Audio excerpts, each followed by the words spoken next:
হ্যাঁ তো ভাই কেকেআর গেল মনে হচ্ছে। রাহুলের কেসটা জানি ভাই, ওই রাজস্থান রয়্যালসে যাচ্ছে না, ট্রেড হচ্ছে না, আর তোমার কেকেআর সাথেও আসছে না। এবার কি শোনা যাচ্ছে জানো, যে সিএসকে আর সঞ্জু স্যামসং নিয়ে আবার কথা শুরু হয়েছে।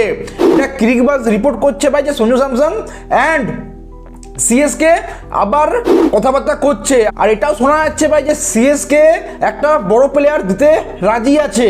সো যদি সঞ্জু স্যামসং সিএসকে যায় তো এটাতে অবাক হওয়ার কিছু নেই, এখানে প্রস্তাবে কেকেআর।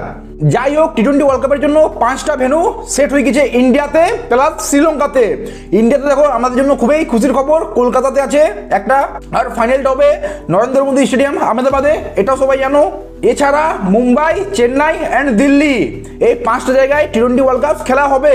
এছাড়াও শ্রীলঙ্কাতে 3টে জায়গা ফিক্স হয়েছে, একটা আই থিঙ্ক কলম্বো, দুটো কলম্বো আই থিঙ্ক, একটা প্রেমদাসা স্টেডিয়াম কলম্বো, আর একটা ক্যান্ডিতে, আর একটা কলম্বোতে হতে পারে, এটা এখনো ঠিক হয়নি। আর বাবার আজম কেন তো কান্নাকাটি করছে ভাই, ডিটেলসে জানতে চাইলে এই ভিডিওটা দেখতে পারো।